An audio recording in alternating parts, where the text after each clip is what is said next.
जंसुराज की तरफ से इफ्तार रखा गया है, इस पे क्या जी। कहिए?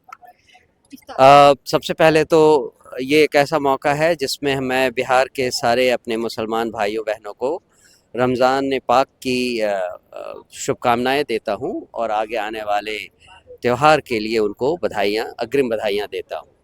ये एक और ऐसा मौका है जिसे हमने इस बार पहली बार ये ट्रेडिशन शुरू किया है जंसुराज में, दावत इफ्तार रखने का, और आशा है कि अगले साल और आगे आने वाले समय में इसका स्केल और बड़ा होगा और ज़्यादा से ज़्यादा लोग हमारे साथ इस मौके पर जुड़ेंगे। अच्छा, मुस्लिम कोर का वोट भी आप लोग को नहीं मिला था, फिर भी आप लोग दावत इफ्तार रख रहे हैं, वजह क्या? नहीं नहीं, आगे की चुनाव को लेकर कहीं राजनीति तो नहीं बन रही? ये वोट की राजनीति नहीं है। वैसे भी हमने कभी वोट की राजनीति नहीं की।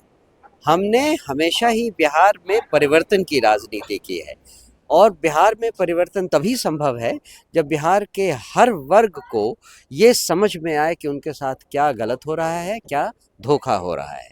जब भी जन स्वराज की ज़रूरत पड़ेगी इस धोखे से बिहार की जनता को बाहर निकालने के लिए, हम उसके लिए हमेशा से ही तैयार रहेंगे।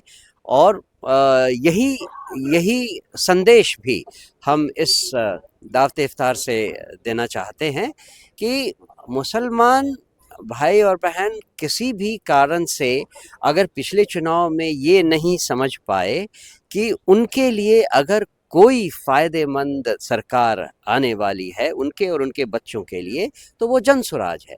इस बार नहीं समझे, हम कोशिश अगली बार। करते रहेंगे, अगली बार तो ज़रूर समझेंगे वो। तो अभी 16 तारीख को राज्यसभा की इलेक्शन होने वाली है, वोटिंग होनी है, जी। उसको लेकर आप कैसे देखते हैं? उपेंद्र कुशवाहा को लेकर भी कहा जा रहा है कि राज्यसभा जाएंगे या नहीं जाएंगे, अटकलें लगी हुई है, क्या कहें? नहीं नहीं, हमारे लिए कोई एक व्यक्ति बहुत महत्वपूर्ण नहीं है, चाहे वो भूपेंद्र कुशवाहा हो, चाहे नीतीश बाबू हो, चाहे नितिन नवीन हो, जिनको जहाँ जाना है वो जाएं।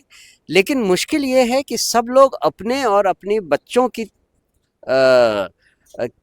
चिंता करते हैं।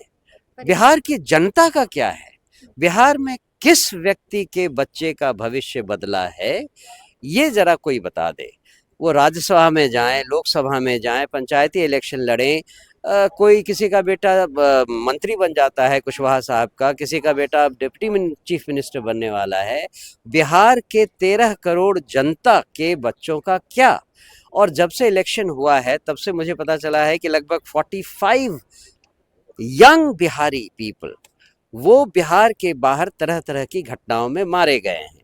उनकी फैमिलीज को जरा पूछिए कि क्या उनके बच्चों की चिंता किसी ने की?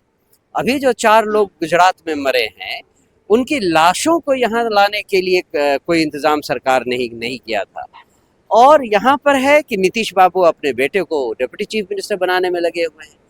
तो घाटा तो हर तरह से बिहार की जनता का है, बिहार के लोगों का है। आई होप कि इतना होने के बाद अब तो कम से कम बिहार के लोग जगें।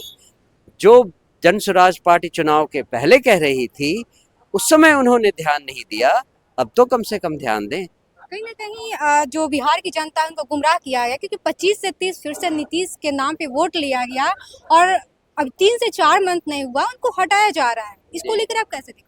नहीं, ये तो आपने एक उदाहरण दिया है, ऐसे कई उदाहरण मिल जाएंगे जिस तरह से लोगों को ठगा गया है। मतलब लगभग 1,75,00,000 महिलाओं को 10-10 हजार रुपए दिए गए।